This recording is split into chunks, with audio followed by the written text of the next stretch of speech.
The high desert wind has a voice, and on this night, it was screaming. For Sarah Blackwood, a widow living on the edge of the Arizona Territory, that scream was her only companion, until a new sound cut through it. It wasn't the cry of a coyote, and it wasn't the wind. It was a sound that had no place in the frozen, hostile dark of midnight. It was the sound of a baby, and it was coming from the thin wire fence that separated her small patch of order from the infinite, dangerous wilderness. The cabin groaned. The wind, a bitter predator, slammed itself against the newly settled logs of Sarah Blackwood's ranch house, testing the seams for any weakness. Outside, the world was a void of churning dust and frozen stars, 100 miles from what anyone would call civilization. Sarah pulled the thick wool blanket tighter around her shoulders, staring into the dying orange glow of the stove. It was midnight, or near enough. The clock on the mantel, a gift from her late husband Jacob, had stopped ticking 3 days ago, and she hadn't found the will to wind it. What was the point? The sun rose, the sun set. The chores were endless. The silence was absolute. She had been alone for a year. Jacob had been taken by a fever that moved faster than a prairie fire, leaving her with this half-finished cabin, 100 head of stubborn cattle, and a resolve as hard and cracked as the dry earth itself. Her nearest neighbor, Silas Croft, was 10 miles east, and he was more a vulture than a neighbor, circling her land, waiting for her to fail. He wanted her water. Arrow Creek, a thin but permanent ribbon of life, cut through the back corner of her property. In this land, water was worth more than gold, and Croft, with his sprawling herds, was thirsty. The wind howled again, and with it, something else. Sarah froze, her head tilted, and she strained her ears against the storm. It was there again. A thin, reedy wail that was almost stolen by the wind. She stood slowly, the worn floorboards cold beneath her stockinged feet. Her rifle, a Winchester .73, was always within reach, leaning against the wall by the door. She didn't reach for it. Not yet. This wasn't the growl of a wolf or the shriek of a mountain lion. It was human. She lit the lantern, the flame sputtering in the cabin's draft. "Who's out there?" she called, her voice sounding small and rough, even to herself. Only the wind answered, but the cry came again, weaker this time, desperate. Cursing the cold, the darkness, and the fear that licked at her spine, Sarah pulled on her heavy sheepskin coat and her boots. She grabbed the rifle, instinct, not a choice, and the lantern. She unbarred the thick wooden door. The wind tore it from her grip, slamming it open against the cabin wall with a crack like a gunshot. Icy air and grit flooded the small room. "Lord, have mercy," she muttered, shielding the lantern's flame with her body as she stepped onto the porch. The world was black. The lantern cut only a small, trembling circle of yellow light. The sound was coming from the fence line, the one Jacob had stretched just before he got sick. The boundary. She walked, boots sinking into the grit, the wind whipping her hair into a frenzy. The lantern light bobbed, casting monstrous shadows that danced with the skeleton of the scrub oak. "Hello!" she shouted, a useless gesture. And then she saw it. At the base of a fence post, a small, dark bundle. At first, she thought it was just a pile of rags, or perhaps a coyote that had succumbed to the cold. But the bundle moved. She lowered the lantern. It was a cradle board. Not one she'd ever seen before. It was intricately made, with leather and wood, but it was caked in dust and ice, and from within it, a tiny frost-choked cry. Sarah dropped to her knees. The wind tore at her, trying to pull her away. She saw a tiny, dark-skinned face, eyes squeezed shut, lips blue with cold. A baby, a Navajo baby. A paralyzing cold that had nothing to do with the wind shot through her. This was wrong. This was dangerous. This was the one thing she couldn't handle. Relations with the Navajo were strained to a breaking point. The treaty was paper. The soldiers at the fort were jumpy, and the ranchers, like Croft, were openly hostile. To be found with a Navajo child, the baby's cry was now just a hitching breath. It was dying. Sarah looked up, sweeping the lantern light across the terrifying darkness. Was someone watching? Was this a trap? A test? A plea? She saw nothing. Just the endless empty dark and the screaming wind. "Oh, Jacob," she whispered, a prayer to a man who couldn't answer. "What do I do?" The baby's hand, no bigger than a dried apricot, flailed weakly from the swaddling. Sarah's resolve snapped. She couldn't be a frontier widow, a rancher, or a white woman in that moment. She could only be a human being. With trembling fingers, she scooped up the cradleboard. It was lighter than she expected, and so cold. She ran back to the cabin, the wind at her back, shoving her forward. She slammed the door, shot the bar, and finally, in the sudden, shocking silence of the room, she allowed herself to breathe. She laid the cradleboard on the table by the stove's weak warmth. The baby was tiny, swaddled in wrappings that were stiff with frost. A small turquoise bead was tied to a leather thong around its neck. It wasn't breathing. "No," Sarah said, her voice a command. "You will not die. Not in my house." She worked frantically, unlacing the cradleboard, her fingers clumsy. She stripped away the frozen wrappings. The child's skin was a pale, dusky color and terrifyingly still. She chafed its tiny limbs, wrapped it in a clean flour sack, and then pressed it against her own chest, under her coat, sharing her own meager warmth. She rocked, breathing onto its face, whispering, come on, little one.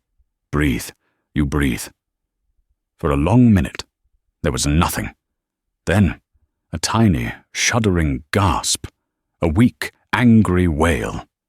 Sarah Blackwood sat down hard in her rocking chair, the rifle forgotten by the door, and held the shivering, crying child of her supposed enemies.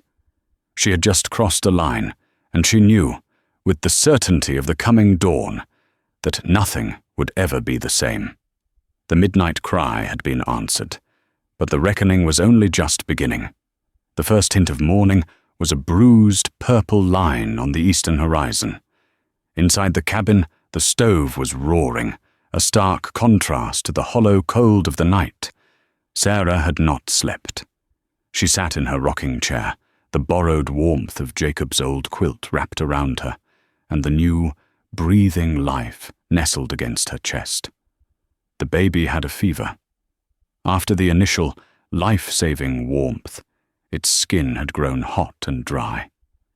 Sarah had spent the pre-dawn hours mixing a thin gruel of cornmeal and water, forcing tiny drops of it past the baby's cracked lips with a clean rag.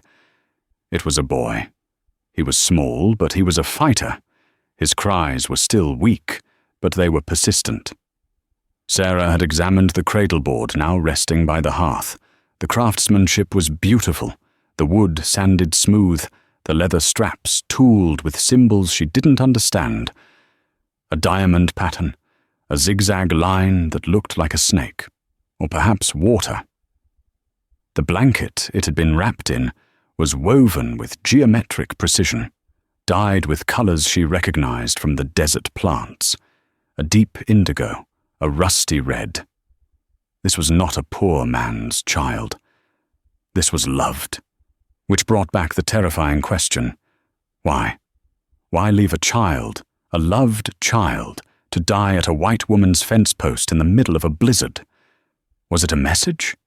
A sacrifice? Had the mother been pursued? Sarah rose stiffly, her back aching. She placed the baby in Jacob's old cradle, a crude but sturdy box of pine he had built with his own hands, anticipating a life that had never come to be. The baby fussed, but she covered him with a soft piece of flannel. She needed to see the world outside. She moved to the window, rubbing a clear circle in the frost. The storm had passed. The world was scoured clean, the dust settled, the sky a fragile, icy blue. Her small herd of cattle was already clustered near the creek line, their heads bowed. Everything looked normal, too normal. She made coffee, the familiar, bitter smell a small comfort. She was just lifting the tin mug to her lips when she heard it. It wasn't the wind, and it wasn't a cry. It was music, or something like it. A sound, deep and resonant, that seemed to come from the earth itself.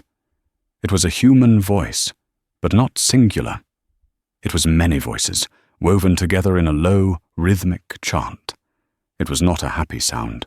It was heavy, laden with a grief so profound it vibrated in the air. Sarah's mug stopped halfway to her mouth. Her blood ran cold. "Songs," she whispered, the word from the prompt coming to her mind. Songs filled her doorway. This was not a celebration. This was a dirge. She moved back to the window, her heart a cold stone in her chest. They were there, just beyond her fence line, at the exact spot where she had found the baby. A group of riders sat motionless on their horses. There were perhaps a dozen of them. They were Navajo. They wore buckskins and heavy wool blankets against the morning cold. They were armed, not with rifles she could see, but with the quiet, menacing potential of their presence. They were not on her land, but they owned the space they occupied. One rider sat slightly apart. A woman. Her face was painted with streaks of white clay, the sign of mourning. Her head was bowed, and from her the mournful song seemed to emanate, the other voices merely a chorus to her singular pain. Sarah's breath fogged the pain. They weren't attacking. They weren't moving. They were watching. They were waiting. And they were singing for the dead. Did they think the baby was dead? Or were they singing for the death of its abduction? The baby in the cradle let out a thin wail. Outside, the song stopped. Instantly. The silence was more terrifying than the music had been. The head of the woman on the horse snapped up. Her eyes, dark and piercing even from this distance, locked onto the cabin. Onto Sarah, who stood silhouetted in the window. The woman, the baby's mother, Sarah was certain, let out a single, sharp cry. It was not a song of grief this time. It was a demand. A male rider next to her, an older man with a face like carved cedar and a single eagle feather in his hair, raised his hand, palm flat, a sign to wait. He was in control. He was the elder. They knew the baby was here. They had tracked it. They had found it. Sarah's hand went to her throat. She was trapped. She had a living child in her cabin and a grieving, angry band of Navajo warriors at her fence who believed that child was gone. If she stepped outside, would they listen? Or would they see a white woman, a thief, a killer? The latch on her door suddenly felt like the thinnest, most useless piece of metal in the world, and she knew, just as she knew the sun was rising, that Silas Croft's ranch hands would be riding the perimeter soon. They would see this. They would ride to town. And they would bring back a different kind of trouble, the kind that came with a badge and a rope. She was standing on a powder keg, and the sun was the match. The cold dawn had brought no comfort, only clarity. She was alone, caught between a mother's grief and a rancher's greed, and the life of the child in the cradle depended on her next move. The standoff lasted for an hour that stretched into an agonizing eternity. Sarah Blackwood stood by the window, a statue of terror and indecision. The baby slept, blissfully unaware of the fragile peace. Outside, the Navajo watchers remained as still as the mesas on the horizon, their horses occasionally stamping a foot or shaking their manes in the cold. The woman, the mother, never took her eyes off the cabin. Her grief was a physical presence, a weight on the air. Sarah measured out her options, and each one was a path to ruin. If she took the baby outside, would they understand it was a rescue? Or would they see it as the final act of a kidnapping and answer with arrows? If she did nothing, what would happen? Would they charge?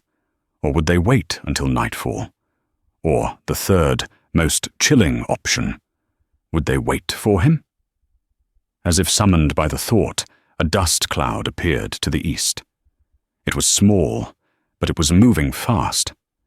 Not the scattered ambling dust of cattle, but the hard, purposeful trail of riders.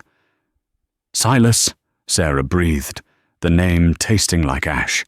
She moved from the window, her mind racing. She stoked the fire, not for warmth, but for the illusion of normalcy. She checked the baby, whose fevered brow she cooled with a damp cloth. Every simple domestic action felt like a lie. The riders at the fence had seen the dust cloud too. The elder spoke a few sharp words. Two of the warriors detached from the group, riding their ponies back into the cover of the arroyo, disappearing as if they had been ghosts all along. The rest held their ground. This was not their fight to start, but they would be ready to finish it. The new riders crested the ridge. There were 4 of them. Silas Croft was in the lead, riding his big palomino, a horse as obnoxiously large and self-important as its owner. Croft was a man in his 50s, with a chest puffed out by profit and a face perpetually ruddy from expensive whiskey and moral indignation. Beside him rode Marshal Brody, the law in the nearby town of Perdition. Brody was a thin, reedy man whose badge was perpetually overshadowed by Croft's gold watch fob.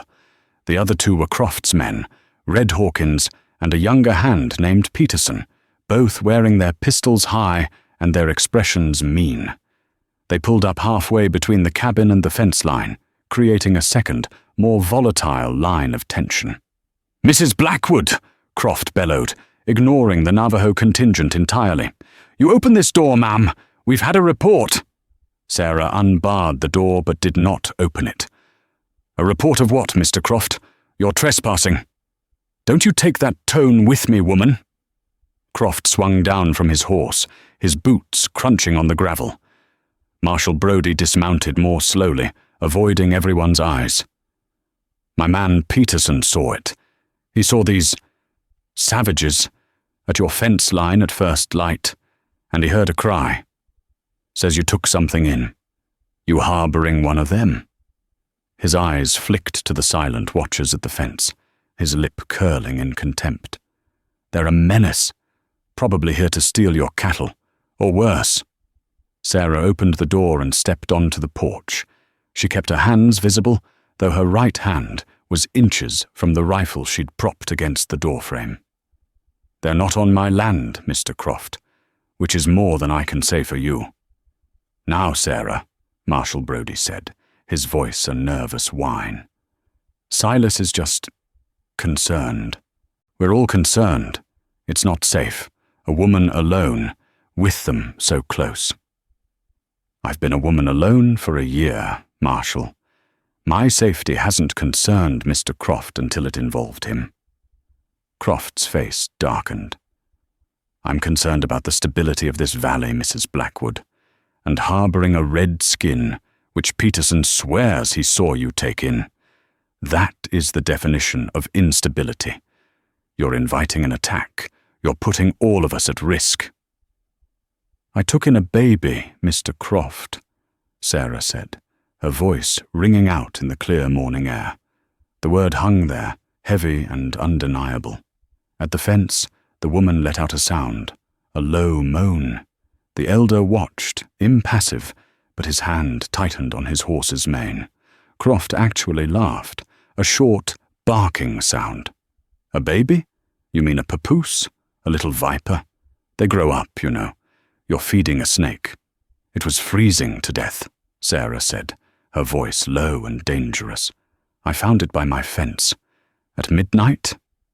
And you thought to… what? Raise it? Croft advanced to the porch steps. You've lost your mind. That thing belongs at the fort, or back with them. He jerked his thumb at the Navajo. Give it to me. Brody and I will handle this. We'll return it, a gesture of goodwill. Red Hawkins, a man with a scarred face and pale, dead eyes, snickered. Yeah, Mrs. Blackwood, we'll return it. Sarah's blood ran cold. She knew what returning it meant. It meant a dead child, and an incident started by the Navajo that would justify Croft petitioning the cavalry to clear the valley. This was what he had always wanted. He didn't just want her water, he wanted the entire valley, and the Navajo, with their treaty rights to the lands north of the mesa, were in his way. No, Sarah said. No. Croft's manufactured concern evaporated, revealing the raw, ugly greed beneath. That's not a request, Mrs. Blackwood. That is an order, deputized by the law. He motioned to Brody. Marshal Brody cleared his throat.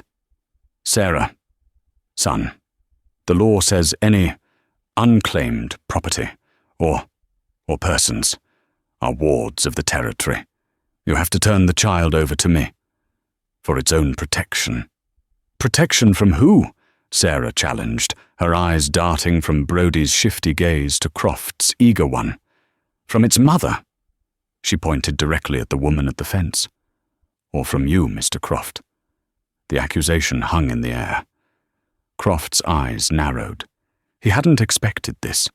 He had expected a hysterical, grateful widow, eager to be rescued. He had not expected a protector. You're addled, woman, Croft spat. Hawkins, Peterson, go in there. Get to the child. Gently, now. We're civilized men. Hawkins and Peterson dropped their cigarette butts and started for the porch. Stay back! Sarah grabbed the Winchester and leveled it at Hawkins's chest. This is my property. You are not welcome here. You set one foot on this porch, and I will shoot you. Marshal, I am claiming self-defense. Hawkins froze, his hand hovering over his pistol. Sarah! Brody shrieked, panicking. Don't be a fool. You can't shoot them. She won't, Croft said, his voice calm and cold. He was enjoying this now. He could see the headline, Hysterical Widow, Slain After Aiding Indian Uprising. She's a woman. She won't pull the trigger. Jacob taught me how to shoot, Mr. Croft, Sarah said, her voice shaking but her aim steady. He taught me to protect my home. And right now, this baby is under my protection. You are the threat. The world shrunk to the few yards between the porch and the riders. From the fence line, a new sound. A low, rhythmic thump. The warriors were tapping their horses' flanks, a sign of impatience. A war drum beat. The mother at the fence suddenly screamed, a torrent of words in her own language, words that needed no translation. They were a plea, a curse, a promise of vengeance. You see? Croft shouted, playing to the marshal. She's inciting them. She's in league with them. This is an insurrection. She's a mother, Sarah shouted back, her voice cracking. And you are a thief. This has gone on long enough, Croft said. He nodded to Hawkins. Disarm her. Hawkins smiled, showing a row of yellow teeth, and took a step toward the porch. The sound of the Winchester's hammer being cocked back was deafening in the sudden quiet. Click! Red Hawkins froze, his boot hovering over the first step. The smile vanished from his face, replaced by a look of genuine surprise. He hadn't believed she would do it. I am not a good shot, Mr. Hawkins, Sarah said, her voice trembling, but her words clear. I might not hit your heart. I might hit your stomach. Jacob always said that was a terrible way to die. Takes days. Hawkins glanced back at Croft, his confidence evaporating. Before Croft could give another order, a new element entered the standoff. The Navajo woman at the fence did the one thing no one expected. She dismounted. She didn't slide off her horse like a warrior. She fell from it, landing on her knees in the dust.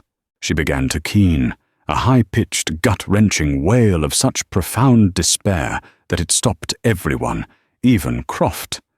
Then she stood up. She ripped the heavy wool blanket from her shoulders, casting it aside. She was wearing a simple buckskin dress. She raised her hands, palms open, showing she was unarmed. "No!"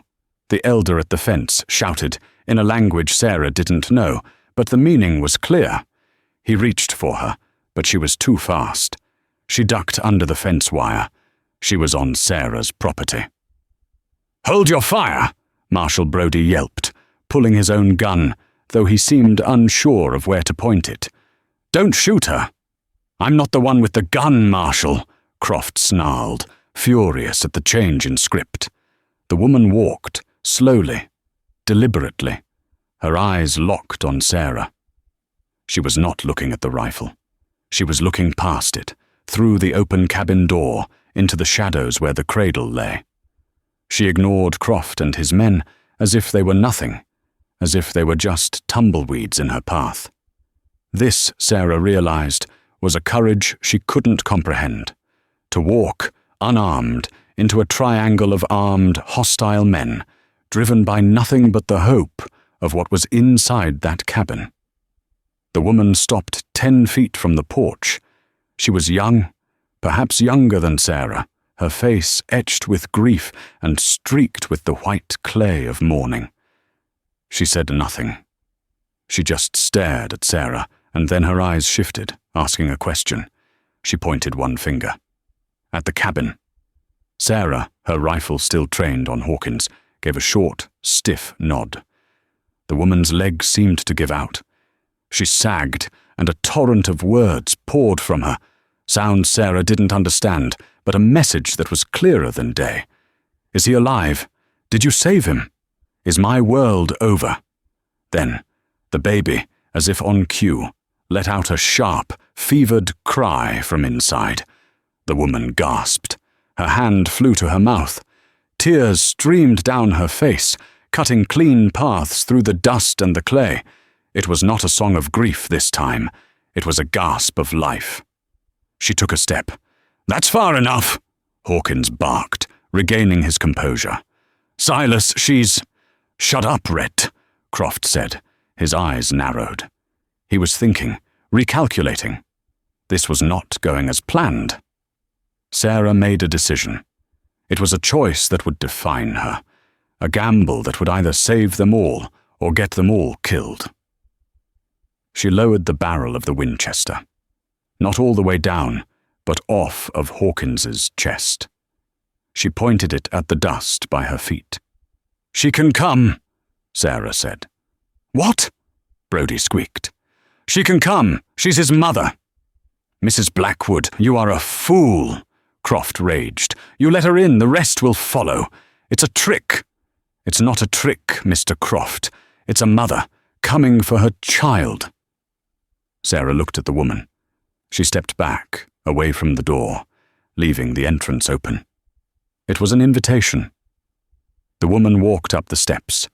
She hesitated at the threshold, her eyes darting from Sarah to the dark interior. Sarah nodded again. "Go." The woman entered the cabin.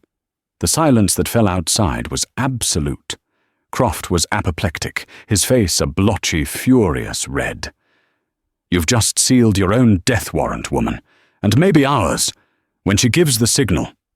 "She's not giving a signal," Sarah said, exhaustion settling deep in her bones. She kept the rifle, but her shoulders slumped. She's... A new sound came from the cabin. It was the sound Sarah had heard at midnight, but it wasn't a cry. It was a song, a low, gentle, crooning lullaby, the sound of a mother who had reclaimed her world. The tension outside broke, but in a strange way. The elder at the fence, relaxed, his entire body seeming to deflate with relief. He bowed his head.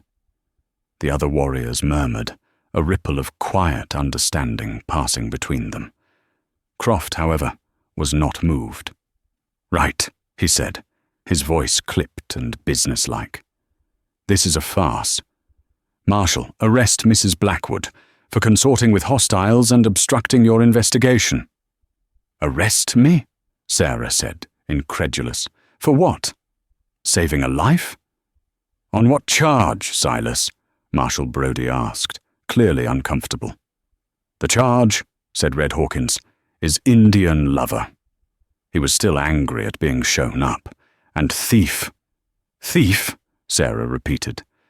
"That baby ain't hers," Hawkins said, a nasty smile spreading across his face. "And it ain't theirs any more either. It was found on her land. That makes it, what, Marshal? Salvage? Property of the county." "That's not," Brodie began.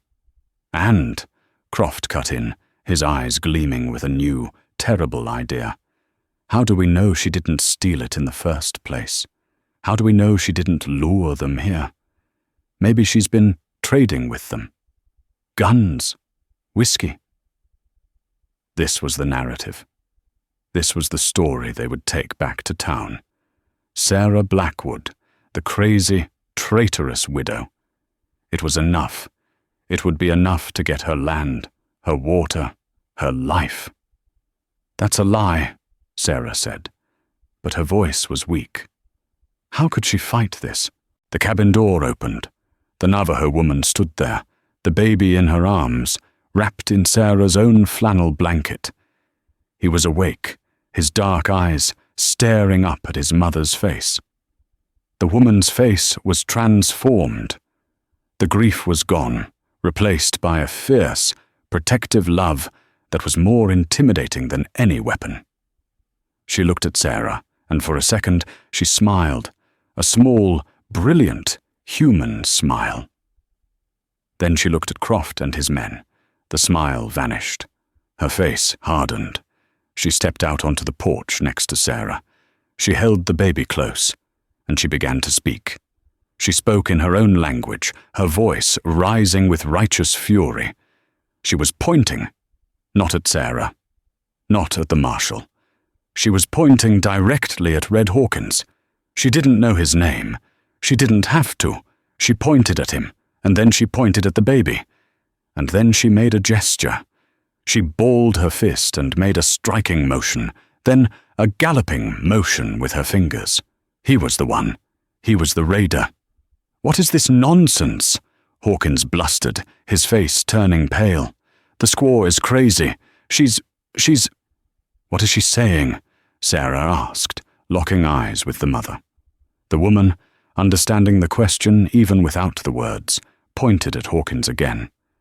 Then she pointed to a distinctive scar on his cheek, the one that gave him his name. Then she pointed at the baby. Then she pointed to the east, where Croft's ranch lay. The pieces clicked into place. A twist so dark, so vile, it had never occurred to her. "She's not saying I stole him," Sarah said, her voice a whisper of dawning horror. "She's saying you did." She turned to Croft. You stole this baby?" "That's preposterous," Croft roared. "Is it?" Sarah said, her mind racing. "You want this valley. You want the Navajo gone. You want an incident. What better incident than a dead Navajo baby found on my property? You could blame me for negligence or blame them for starting trouble. Either way, you get the cavalry." She rounded on Hawkins. "You took him, didn't you? You and Peterson. You raided their camp. You stole this child. But you didn't just kill him. That wasn't the plan. You had to plant him. You had to leave him here, on my fence, to be found dead. To make it my problem. To make it their grievance. But you didn't count on the storm, and you didn't count on me finding him alive." Hawkins's hand, of its own accord, went to his gun. It was a reflex. It was an admission. "Silas," Brodie said, his voice a small squeak. "Silas, that's a federal crime. That's murder." "He's lying. She's lying. They're all lying," Hawkins screamed, his eyes wild. He was trapped. "The baby," Sarah said, her voice cutting through his panic. "He was wrapped in a blanket. It's inside, but it's not his. It's a rough-woven, cheap thing. Not like the cradle board. You wrapped him in it." She looked at Hawkins. "It's from a horse, a saddle blanket." "Is it your saddle blanket, Mr. Hawkins?" Hawkins snapped. Red Hawkins did not wait for an answer. He did not wait for Croft's permission or the marshal's warrant. He drew his pistol, a clumsy, panicked motion, born of pure animal terror. He wasn't drawing to kill Sarah or even the Navajo woman. He was drawing to escape. He was a cornered rat, and he was going to bolt. "He's guilty!" Marshal Brody shrieked, fumbling for his own weapon. But Hawkins wasn't aiming at the law. He grabbed the reins of Croft's Palomino, intending to use the big horse as a shield and a ride. "You idiot!" Croft bellowed, shoving Hawkins away from his prized horse. "You've ruined everything!" The shove sent Hawkins stumbling backward, right toward the porch. His gun, a Colt Peacemaker, was now waving wildly. "You set me up, Croft. This was your plan." "It was your sloppiness," Croft retorted, his civilized mask gone, revealing the true predator beneath. It was an alliance forged in hell, and it was disintegrating in the morning sun. "Get 'em!" Hawkins yelled to Peterson, the other hand who had sat frozen on his horse. "We'll take 'em all." Hawkins raised his gun, this time at Sarah. He never got the chance to fire. An arrow, silent and impossibly fast, appeared in the air. It didn't come from the elder at the fence. It came from the arroyo, where the other two warriors had hidden. The arrow struck Hawkins's gun hand. It didn't pierce the flesh deeply, but the force of it, combined with the thwack of the impact, was enough. The pistol flew from his numbed fingers, landing in the dust. Hawkins screamed, a high-pitched girlish sound, clutching his hand. In the same instant, two things happened. The Navajo mother, with a speed that belied her gentle lullaby, shoved Sarah back into the cabin, placing herself and the baby behind the solid wood of the doorframe. And the elder at the fence raised his hand and shouted a single, guttural command. The warriors who had been sitting passively became a blur of motion. They didn't charge. They didn't draw weapons. They simply moved. In a perfectly coordinated maneuver, they spread out, fanning across the valley floor, cutting off the escape route to Croft's ranch and the route to town. They had, in 10 seconds, formed a perfect, silent, and inescapable perimeter. Silas Croft, Peterson, and Marshal Brody were now, effectively, prisoners. "Don't shoot!" Brody yelped, dropping his gun in the dust and raising his hands high. We're neutral. We're the law." Peterson, the young ranch hand, looked at Croft, then at the circle of silent warriors, then at Hawkins, who was weeping and cursing, holding his bleeding hand. Peterson slowly raised his own hands. "This ain't my fight, Mr. Croft. I just shoe the horses." All eyes turned to Silas Croft. He sat on his palomino, a king on a chessboard who had just been checked by a pawn. He was surrounded by the savages he despised, betrayed by the idiot he employed, and witnessed by the hysterical widow he had tried to ruin.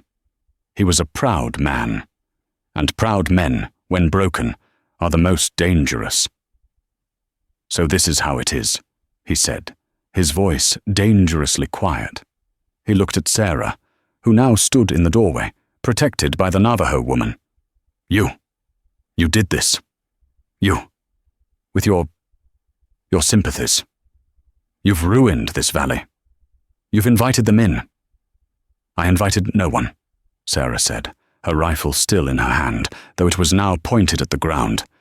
"You brought this on yourself, Silas. Your greed. Your hate." "Greed?" Croft laughed, a bitter, ugly sound. "I'm a builder. I'm a pioneer. I'm bringing civilization to this rock. And you, and them," he spat, "are in the way. You're an obstruction to progress." "You stole a child," Sarah said simply. "You tried to murder a baby. Call it whatever name you like. God will call it sin." "God," Croft said, "has no jurisdiction out here. Only the strong do." With a sudden, violent kick, he spurred his horse. Not at the fence line, not at the town road, but directly at Sarah. Directly at the porch. He intended to trample her, the woman and the baby, and ride through the cabin wall if he had to. It was a mad, suicidal, arrogant charge. The Palomino, a beast as large as its master's ego, lunged forward. Sarah raised her rifle, but she was too slow. The horse was too fast. The Navajo mother screamed. But it was the elder, the man who had sat silent for so long, who acted. He, too, spurred his horse, a small, wiry pony that looked like a toy next to Croft's charger. He intercepted Croft's path, not with a weapon, but with his own body. His pony slammed into the Palomino's shoulder. The impact was brutal. The Palomino screamed, rearing up, its eyes white with terror. Silas Croft, for all his bluster, was a businessman, not a rider. He was thrown. He landed hard, his body hitting the packed earth with a sickening, wet crack. He did not move. His Palomino, freed of its rider, galloped off in a panic. The silence that fell was more profound than any before. The wind had died. The sun was high. The only sound was Red Hawkins, weeping over his hand. The elder dismounted. He walked over to Croft's still form. He did not touch him. He simply looked down. Then he looked at Marshal Brody, who was shaking so hard his teeth rattled. The elder pointed at Croft. Then he pointed at Hawkins. Then he pointed at the town of Perdition. The message was clear. "You're trash. You clean it up." Marshal Brody, galvanized by pure terror, finally found his spine. "Peterson, get the wagon. We're taking them in. We're taking them all in." He looked at Hawkins. You're under arrest for kidnapping and attempted murder." He looked at Croft's body, and him, well, I guess he's under God's arrest.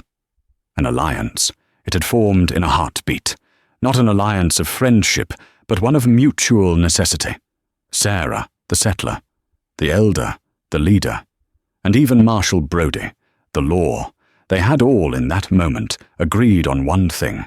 Silas Croft was the poison, and he had just been purged.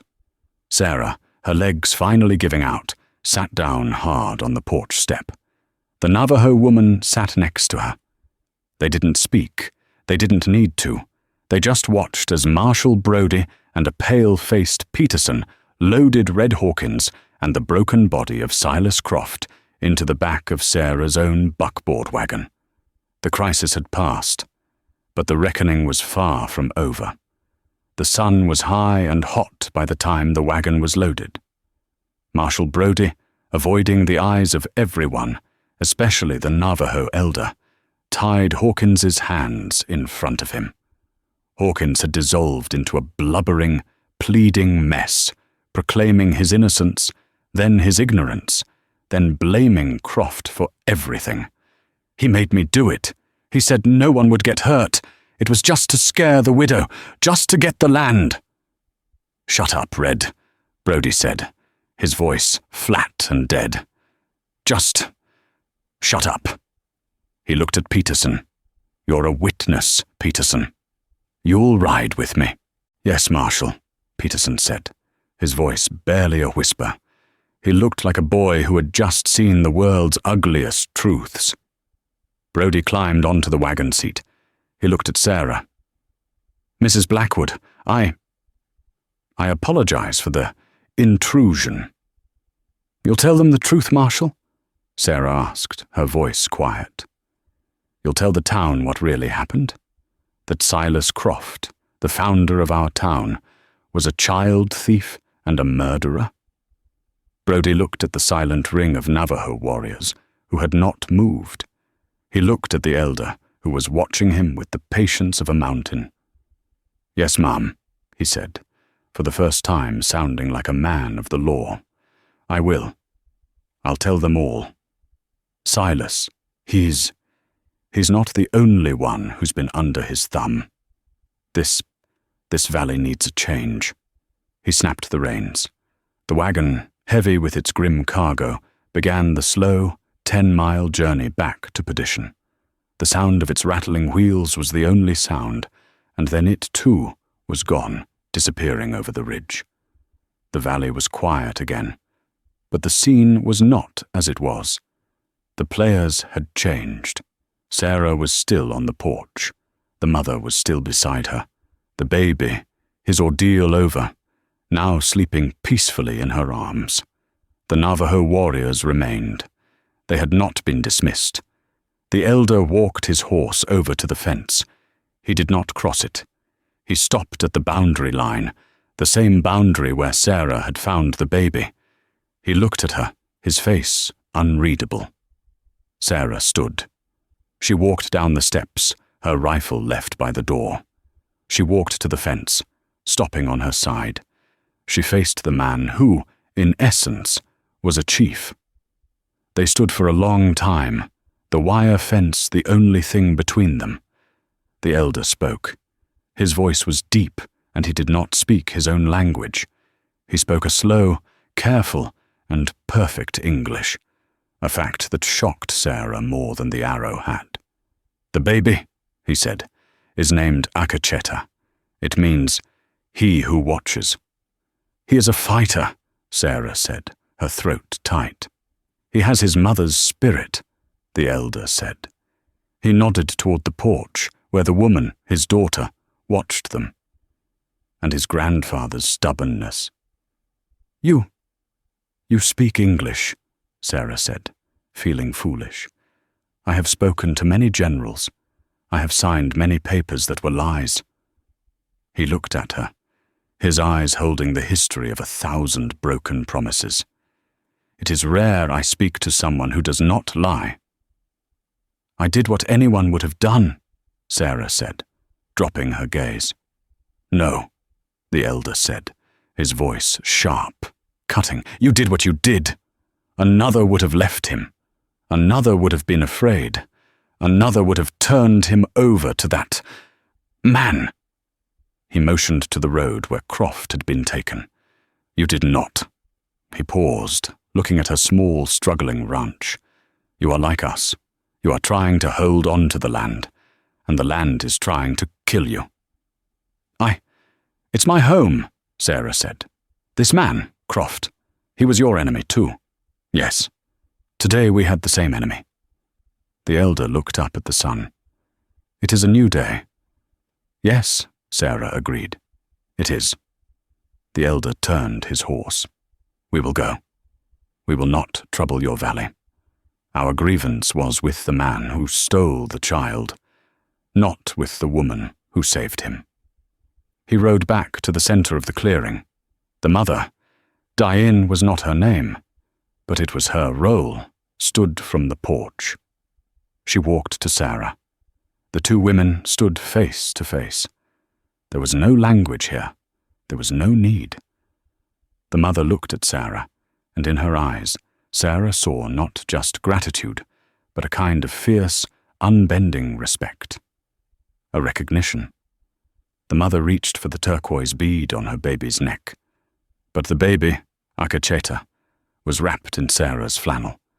His own magnificent cradleboard was still inside, by the fire. The woman turned and ran back into the cabin. Sarah flinched, but the elder held up his hand, a small smile touching his lips. The woman emerged a moment later, carrying the cradleboard. She brought it to Sarah. She held it out. A gift. "No," Sarah said, stepping back. "I can't. It's his." The mother pushed it toward her again, her expression insistent. She pointed to the cradleboard. then to Sarah, then to the baby. Then she did something that broke Sarah's heart. She unlaced the small turquoise bead from around her own neck, a beautiful old piece of silver and stone, and pressed it into Sarah's hand. It was a trade. A life for a life. A gift for a gift. I will keep it, Sarah whispered, her fingers closing around the warm, smooth stone. I will keep it safe. The woman smiled. She shifted the baby in her arms, turned, and walked with all the grace of a queen to her horse. She mounted, settling the baby against her. The elder raised his hand, and the songs began again. But this was not the dirge of the cold dawn. This was not the mournful plea of a mother's grief. This was a new song. It was strong and clear and full of power. It was a song of thanks, a song of a journey's end, a song of a child returned. The dozen riders turned their horses as one. The songs filled her doorway, and now they were filling the valley, echoing off the canyon walls as the riders moved away, not as ghosts, but as a people who had endured. Sarah Blackwood stood at her fence line, alone once more, clutching a small turquoise stone, and listened until the last, beautiful, powerful note had faded into the silence of the high desert. Midnight's reckoning was complete. Sarah did not move for a long time. The dust from the Navajo riders had long since settled. The dust from Marshal Brody's wagon was a distant memory. The only sound was the buzz of a fly and the low, contented moo of one of her cows at the creek. She was alone, but the silence was different. It was not the hollow, empty silence of a widow's grief. It was the full, resonant silence of a day's work done. Of a storm past. She walked the perimeter of her fence, the fence Jacob had built. It had always seemed like such a fragile thing, a thin wire to hold out the chaos of the wilderness. It was the line that separated hers from theirs. But today, that line had changed. It was the place a baby had been left to die. It was the place a mother had crossed in desperation. It was the place a chief had offered his respect. It was the place a tyrant had met his end. The fence line, she realized, was not a wall. It was a meeting place. It was the line where her world had finally, violently, and necessarily collided with another. She went back inside the cabin. It was a mess. The floor was covered in dust from the comings and goings. The cradleboard, a magnificent, unwanted gift, sat on her table, a stark, beautiful reminder of the morning's events. Her own rifle, stained with her sweaty-palmed fear, leaned by the door. Jacob's empty cradle was in the corner.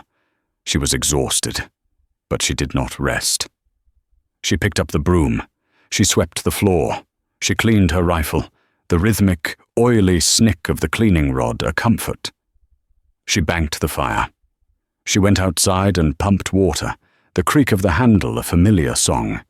She washed the cornmeal pot. She was a widow, alone on the frontier. But she was not the same woman who had woken up that morning. The woman from this morning had been afraid. Afraid of the dark, afraid of the Navajo, afraid of Silas Croft, afraid of her own future. The woman who stood in the cabin now was afraid of nothing. She had faced down all her fears at once and had, by some miracle of stubbornness, survived. She picked up the cradleboard. It was heavy, both in weight and in meaning. She could not keep it. It was too precious. It was a remnant of a world that was not hers, but the turquoise that she would keep. She threaded a thin leather cord, one of her own, through the silver bead and tied it around her neck. It was cool against her skin. A piece of the mountain. A piece of the sky. A promise. She took the cradleboard and hung it on the wall, over the fireplace, next to Jacob's stopped clock. It was not a trophy. It was a reminder, a marker. This was the house where a life was saved. The town of Perdition, she knew, would be in an uproar. Marshal Brodie's story would change the power structure of the entire valley. Without Croft's money and intimidation, men who had been silent would speak. Men who had been afraid would stand up. The valley would, as Brodie said, change. And she, Sarah Blackwood, would be at the center of it. They would call her names. Indian lover, perhaps? Crazy widow. But she suspected, after a time, they would simply call her Mrs. Blackwood, and they would leave her and her land and her water alone. She stepped out onto the porch as the sun began to dip, painting the mesas in hues of orange and deep purple. The air was cold, but it was clean. The wind had a voice, but tonight it wasn't screaming, it was whispering. She looked out at the fence line, now just a thin, dark line in the fading light. It was no longer a boundary of fear. It was a line of strength. She had held her ground, and in doing so, she had found she wasn't holding it against the world, but as a part of it. Sarah Blackwood went back inside, barred her door, and for the first time in a year, she wound the clock on the mantel. The ticking was a new, steady heartbeat in the quiet cabin. This was a story from a time when the line between life and death was as thin as a single wire fence. It wasn't a battle of armies, but a battle of character, fought by a lone widow, a desperate mother, and a greedy rancher. Sarah Blackwood's story reminds us that true courage isn't about the absence of fear. It's about finding a shivering baby in the dark and choosing to bring it into the light, no matter the cost. It proves that a single act of compassion can be more powerful than a rich man's army, and can change the fate of an entire valley. If this story of frontier justice and unlikely bravery moved you, please let us know. These real-life dramas are all around us, hidden in the past. To help us tell more of them, please hit that like button. Share this video with someone who needs to hear a story of courage. And most importantly, subscribe to our channel. We have so many more stories to tell.